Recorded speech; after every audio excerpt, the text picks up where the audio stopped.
Focus दूरी को English में फोकल लेंथ कहेंगे। इसको समझने के लिए फिगर हम ड्रा कर रहे हैं, थोड़ा इसको ध्यान से समझिएगा। यह एक अवतल दर्पण है, अवतल दर्पण, अवतल दर्पण। तो इसका परावर्तन किधर से होगा? दबे हुए तल से होगा। और इसके मध्य बिंदु को क्या कहेंगे? परावर्तक तल के मध्य बिंदु को हम लोग P से डिनोट करेंगे, जिसको हम लोग ध्रुव कहते हैं। और इसी से थोड़ा दूरी पर अगर गोले का केंद्र खोजा जाए तो उसका जो है कि वक्रता केंद्र होगा, जिसको कैपिटल C से प्रसिद्ध करेंगे। और इसको अगर हम लोग डॉटेड करके मिला देते हैं तो यह हमारा तैयार हो जाता है मुख्य अक्ष, प्रिंसिपल एक्सिस, मुख्य अक्ष। अब फ्रेंड फोकस दूरी निकालना है तो इसके जस्ट पहले हम लोगों ने देखा है कि फोकस क्या होता है, मुख्य फोकस क्या होता है। तो इसमें आपने कहा है कि इसके मुख्य अक्ष के समांतर जो किरण गुजरेगी, यह गुजर रही है किरण, और गुजरने के पश्चात परावर्तक तल अंदर की तरफ है, परावर्तक तल से टकराने के पश्चात सभी किरणें एक पॉइंट पे आके मिलती हैं, एक पॉइंट पे आके मिलती हैं। डायरेक्शन दिखाना जरूरी है कि किरण किधर जा रही है। यहाँ पे आके मिलती हैं, या वास्तव में मिलती या आती हुई प्रतीत होती हैं। तो इसको हम लोग प्रथम या मुख्य फोकस कहते हैं, जिसे हम कैपिटल F से डिनोट करेंगे। अब फ्रेंड हमको ज्ञात करना है फोकस दूरी। फोकस दूरी में सीधे सीधे हम इसका डिफिनीशन लिख सकते हैं कि ध्रुव तथा मुख्य फोकस, ध्रुव तथा मुख्य फोकस के बीच की दूरी फोकस दूरी कहलाती है। तो यहाँ पे हम परिभाषा भी लिख सकते हैं, गोलीय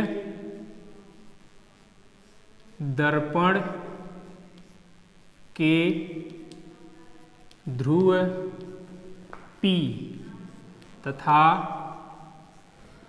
फोकस, मुख्य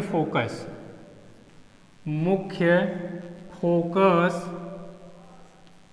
कैपिटल F के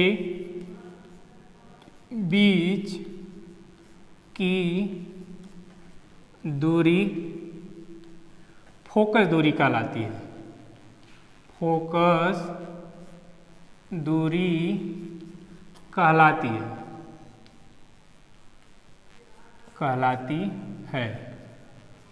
इसे फ्रेंड स्मॉल f से डिनोट किया जाता है, इसे स्मॉल f से प्रदर्शित करते हैं। फ्रेंड यह कक्षा 10 के लिए बहुत इम्पॉर्टेंट है, बार बार पूछा जाता है फोकस दूरी क्या होती है। तो आपको यहाँ पे फिगर के माध्यम से आपको बता दिया गया कि गोली दर्पण का जो ध्रुव होगा और उसका मुख्य फोकस के बीच का डिस्टेंस जो होगा उसी को हम लोग फोकस दूरी कहेंगे, जिसे हम स्मॉल f से प्रदर्शित करते हैं। तो यहाँ से एक रिलेशन और आपको पूछा जाता है कि फोकस दूरी स्मॉल f तथा वक्रता त्रिज्या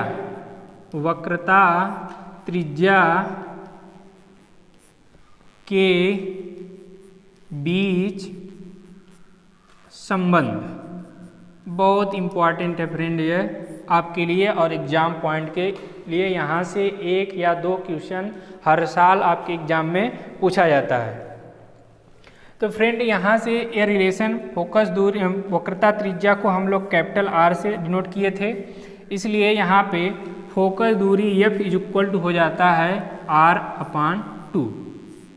फोकस दूरी F बराबर R/2।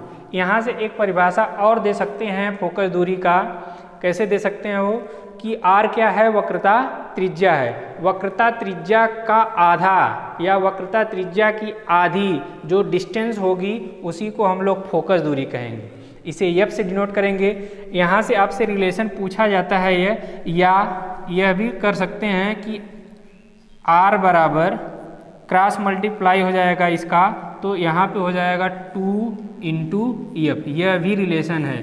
इन दोनों में से आपके यहाँ सवाल भी आती है, प्रॉब्लम सॉल्व किया जाएगा। एंड फोकस दूरी पे हम लोग यहाँ पे 2 प्रॉब्लम लिए हैं हल करने के लिए। तो पहला है 30 सेंटीमीटर वक्रता त्रिज्या वाले 30 सेंटीमीटर वक्रता त्रिज्या वाले अवतल दर्पण की फोकस दूरी ज्ञात कीजिए। तो इसका सलूशन हम लोग देखेंगे। सलूशन यहाँ पे एक चीज़ नोट डाउन आप लोग कर लीजिएगा, आगे की क्लास में हम लोग पढ़ेंगे कि कैसे यह माइनस कैसे प्लस होगा, वो आगे देखेंगे। अवतल दर्पण, अवतल दर्पण, जब अवतल दर्पण की बात करेगा तो फोकस दूरी माइनस में लेंगे, और उत्तल दर्पण, उत्तल दर्पण जब कहेगा तो फोकस दूरी को हम प्लस में लेंगे।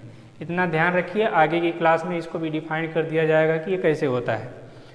आगे यहाँ पे सॉल्यूशन, आपको वक्रता त्रिज्या दिया गया है। वक्रता त्रिज्या को हम लोग r से डिनोट करते थे। r is equal to 30 centimetre, 30 centimetre. और आपको निकालना है क्या है, फोकस दूरी निकालना है। फोकस दूरी को हम लोग स्मॉल f से डिनोट करते हैं। यहाँ पे क्वेश्चन मार्क लगा देते हैं कि इसका मान हमको निकालना है। तो इसके लिए हम लोग एक फार्मूला पढ़े थे, f is equal to, focus दूरी इज इक्वल टू वक्रता त्रिज्या की आधी होती है, f is equal to r/2। तो r की वैल्यू कितना है यहाँ पे 30 है, यहाँ पे 30 लिख देंगे, अपॉन 2 करेंगे। जब इसको ऐसे कट करेंगे तो यहाँ पे हो जाएगा 15। लेकिन यहाँ पे आपको अवतल दर्पण की बात किया है, अवतल दर्पण की फोकस दूरी निकालना है। तो अवतल दर्पण की फोकस दूरी क्या होती है, माइनस होती है, इसलिए यहाँ पे हम माइनस लगा देंगे, -15 सेंटीमीटर। यह आपका आंसर हो गया। और सेकेंड क्वेश्चन में है, उत्तल दर्पण की फोकस दूरी दे रखा है 20 सेंटीमीटर। तो फोकस दूरी है, तो फोकस दूरी को हम लोग स्मॉल f से डिनोट करेंगे। तो फोकस दूरी आपकी हो गई 20 सेंटीमीटर। और यहाँ पे आपको बताया गया है कि जैसे ही उत्तल दर्पण की बात करेगा तो फोकस दूरी किस में होगी, प्लस में होगी। तो यहाँ आपको प्लस कर दिया गया, प्लस 20 सेंटीमीटर। वक्रता त्रिज्या फाइंड करना है तो r is equal to question mark लगा देते हैं। यहाँ से फार्मूला आप जानते हैं कि f is equal to r/2, या क्रॉस मल्टीप्लाई कर देंगे तो r is equal to 2 into f हो जाएगा। तो 2 इंटू एफ, इसका मान दिया है 20, इसका मल्टीप्लाई कर देंगे तो 40 सेंटीमीटर।